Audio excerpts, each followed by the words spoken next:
हिंदुस्तानियों को all India मजलिस इत्तेहादुल मुस्लिमीन गाजियाबाद महानगर अध्यक्ष बैरिस्टर असदुद्दीन ओवैसी साहब का सिपाही पंडित मनमोहन झागामा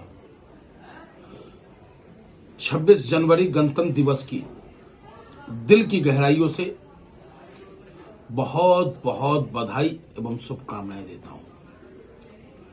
उसके साथ साथ मैं इतना जरूर कहना चाहता हूं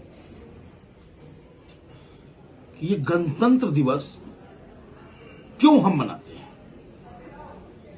1947 को हम आजाद होते हैं। 15 अगस्त 1947 को हमारा देश आजाद होता है। लेकिन गणतंत्र कब हम बनते हैं? 26 जनवरी 1952 को, जब संविधान सभा में पेश होता है। संविधान के निर्माता बाबा साहब डॉक्टर भीमराव अंबेडकर जी के श्री चरणों में श्रद्धा सुमन अर्पित करता हूं मैं, और अपने तमाम हिंदुस्तानियों से कहना चाहता हूं कि जितने भी राजनीतिक दल अब तक सियासतदान सत्ता में रहे, उन्होंने हमें शहर का रंग, गांव का रंग कागजों में गुलाबी बेशक दिखाने का काम किया, लेकिन फिर भी आज हम नासाद हैं। फिर भी आज अमृत महोत्सव हम मना रहे हैं। पीड़ा होती है क्योंकि बाबा साहब भीमराव अंबेडकर जी के दिए संविधान को एक्चुअल राइट, शिक्षा, स्वास्थ्य, एजुकेशन, इन सब पे कोई भी सियासतदान काम नहीं किया। कितने शर्म की बात है।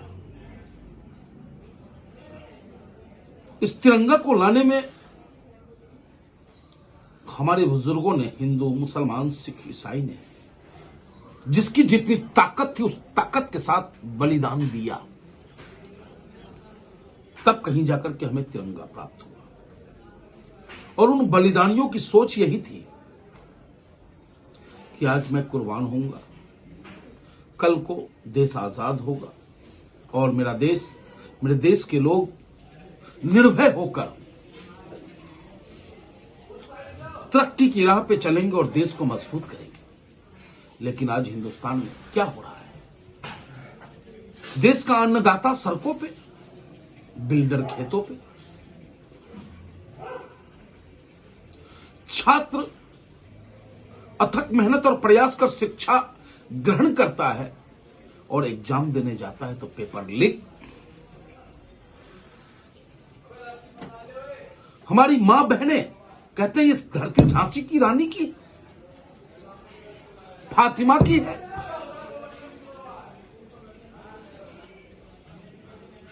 ये धरती माता सीता की है।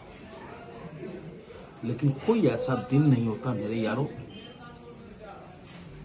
कि हमारी मां बहनों की अस्मत को नहीं लूटा जाता है। कितनी बड़ी विडंबना है। सरहद की सुरक्षा करेगा किसान का बेटा। सैल्यूट है उन किसान के बेटे को, नौजवानों को, उन जवानों को जिनकी वजह से हम कल तिरंगा लहराएंगे। लेकिन वो किसान सड़कों, पुलिस में जो लोग हैं हमारे, जिनकी वजह से हम शांति से सो पाते हैं, हमारे बच्चे स्कूल जा पाते हैं, वो कोई अडानी और अंबानी का बेटा नहीं है। इसलिए सोचना होगा मेरे हिंदुस्तानी भाइयों, जिस को आपने ताकत दी उसने सिर्फ अपने खजाने को भरा और हम आम हिंदुस्तानियों पे जुल्म करने का काम किया। इसलिए मेरा अनुरोध है आप पढ़े लिखे लोगों से, कलमकारों से कि एनालिसिस करें आप कि अन्य राजनीतिक पार्टियों में ऑल इंडिया मजलिस इत्तेहादुल मुस्लिमीन का प्रिंसिपल क्या है। यह ना सोचे कि वो मुसलमानों की बात करता है, वो हिंदुस्तान की बात करता है। एक बार मौका दे के देखो, पुनः गणतंत्र दिवस की हार्दिक शुभकामनाएं।